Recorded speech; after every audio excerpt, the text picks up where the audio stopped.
नमस्कार दोस्तों, मैं रजनी स्वागत करती हूँ आपके अपने चैनल घर की पाठशाला में। तो वीडियो का टाइटल देखकर आप सभी को समझ में आ गया होगा कि आज का टॉपिक किस चीज़ के ऊपर है। तो थैंक यू सो मच। सबसे पहले तो इतनी सारी विशेस मुझे देने के लिए, रक्षिता को देने के लिए for the hand writing as she got the consolation prize in hand writing. Class में एटलीस्ट 40 से 45 बच्चे हैं, उसमें से Rakshita got the 4th position. तो फ्रेंड्स, वीडियो को शुरू करने से पहले मैं आप सभी लोगों से रिक्वेस्ट करना चाहूँगी, इस वीडियो को देखने के बाद प्लीज़ अपने बच्चे को मेरे बच्चे के साथ तो बिल्कुल भी मत कंपेयर कीजिएगा। आपके बच्चे की दूसरी क्वालिटी है, मेरे बच्चे की दूसरी क्वालिटीज है। तो सबसे पहले बात कर लेते हैं रक्षिता की।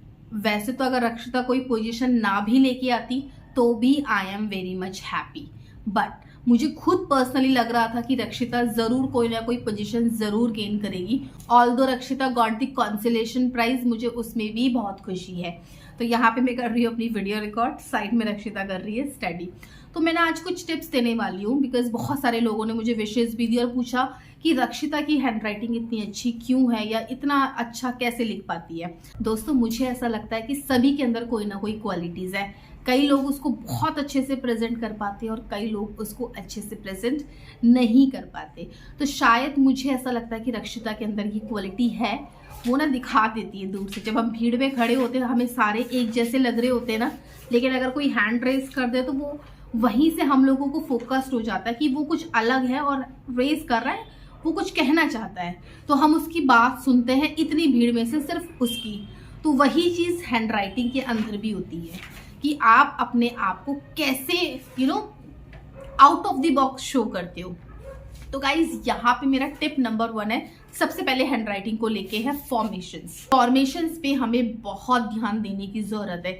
गाइज, आप इस बात को बहुत अच्छे से समझ लीजिए, हिंदी, इंग्लिश, मैथ्स, ये 3 अलग अलग कैटेगरीज हैं। और अगर आप इसकी नोटबुक पे ध्यान देंगे तो उनकी जो इंग्लिश की नोटबुक है उसकी प्रिंटिंग अलग है, जो हिंदी की नोटबुक है उसकी प्रिंटिंग अलग है, और जो मैथ्स की नोटबुक है उसकी प्रिंटिंग अलग है।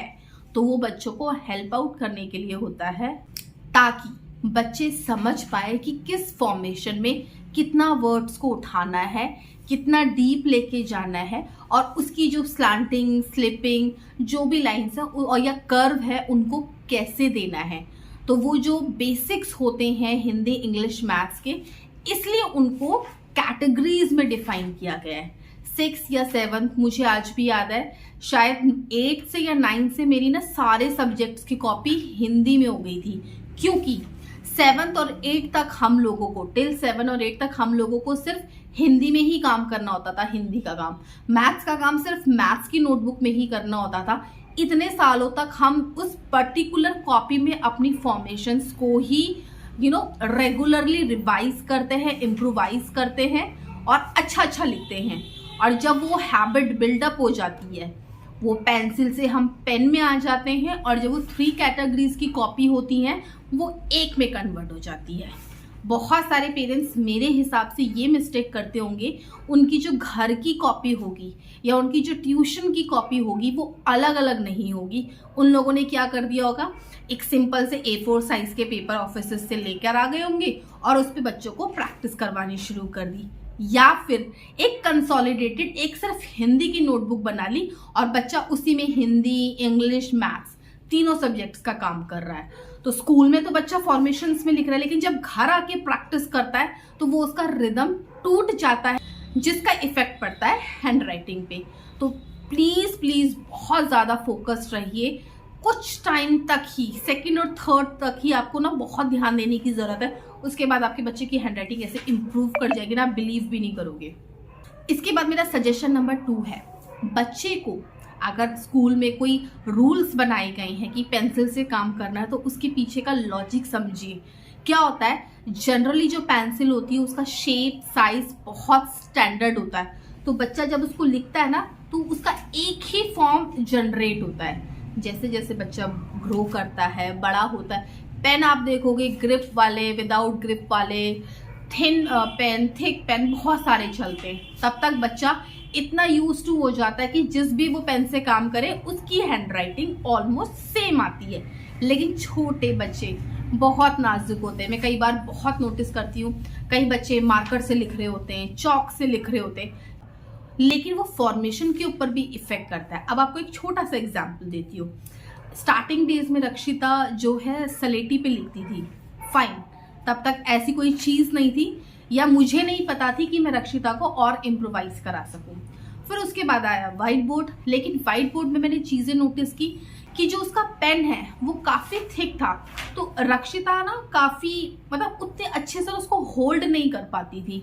मैं तो बड़ी थी, मैं तो ईजिली कर पाती थी, तो मैं रक्षिता के लिए कॉमन वाला पेन लेके आई जो थोड़ा सा पतला होता है, क्योंकि छोटे छोटे हाथ है, इतना बड़ा पेन कैसे होल्ड कर पाएगी, तो वो फॉर्मेशंस नहीं बना पाती थी। कई बार बच्चे का मूड कॉपी में करने का नहीं होता है, तो वो नहीं काम करता, तो उसके लिए मैंने रक्षिता को व्हाइट बोर्ड देना शुरू कर दिया। उसके बाद आया आपका राइटिंग पैड, जिसका मैंने स्पेशली रिव्यू भी किया, क्योंकि रक्षिता ने 26 जनवरी के प्रोग्राम में वो विन किया था और वो प्रोडक्ट मुझे पर्सनली बहुत अच्छा लगा।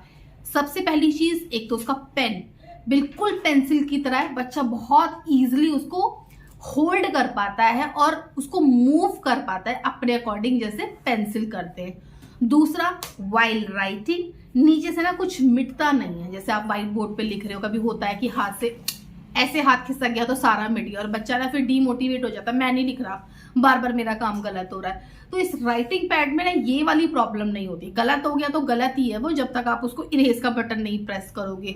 तो this is something, time to time जो चीजें आपको मिल रही हैं, यू शुड एक्सेप्ट इट। पुराना वाला जो फंडा है पढ़ाने का या पढ़ने का या लिखने का, उसको इम्प्रोवाइज कीजिए। कहने का मतलब मेरा ये है कि जैसे जैसे जनरेशन में चेंज आ रहा है, आप ये मत कंपेयर कीजिए, अरे नहीं हमारे टाइम पे तो ऐसा होता था, हमारे टाइम पे तो वैसा होता था। नो, आज क्या फैसिलिटीज मिल रही है उसको सोचते हुए टेक द टेक्नोलॉजी हेल्प और इम्प्रूव कर जाइए। तो गाइज, ये था मेरा आज का वीडियो। आई होप ये वीडियो आप लोगों के लिए हेल्पफुल रहा होगा, कहीं ना कहीं आप कोरिलेट कर पा रहे होंगे मेरी इस वीडियो से और अपने बच्चों को हेल्प आउट कर पाएंगे और सुंदर सुंदर लिखने में। मेरी बात हमेशा याद रखिएगा, बच्चे को डिमोटिवेट नहीं करना है, मेरे बच्चे को अपने बच्चे के साथ तो कंपेयर बिल्कुल भी नहीं करना है। ये मेरे बच्चे की क्वालिटी थी जिसको मैं इन्हांस और करूंगी और इम्प्रूव करूंगी। आपको अपने बच्चे की क्वालिटी को पहचानना है और उसको इम्प्रूव करना है। तो दोस्तों, वीडियो को करती हूँ यहीं पे एंड। चैनल पे नए हैं तो छोटा सा डिस्क्लेमर देना चाहूँगी। मेरा नाम है रजनी, उत्तराखंड से हूँ। मेरी 6 साल की प्यारी सी बेटी है रक्षिता। उसको पढ़ाने के टाइम पे, उसकी अपब्रिंगिंग में मुझे जो प्रॉब्लम फेस हुई या मुझे जो चीज़ें लगता है बीइंग एज अ पेरेंट मुझे पता होनी चाहिए थी बट मुझे नहीं पता है, तो उसको मैंने एक वीडियो का फॉर्म देकर आप लोगों के सामने कर दिया है प्रेजेंट, ताकि मेरे जैसे पेरेंट्स की हेल्प हो पाए। तो जो सीनियर लोग मेरा वीडियो देख रहे हैं, प्लीज़ कमेंट सेक्शन में अपनी एडवाइस, अपनी सजेशन मुझे ज़रूर कमेंट कीजिएगा। मुझे बहुत खुशी होगी इस वीडियो का सेकंड पार्ट बनाने में। वीडियो को करती हूँ यहीं पे एंड। तब तक अपना बहुत सारा ख्याल रखिएगा। नमस्कार।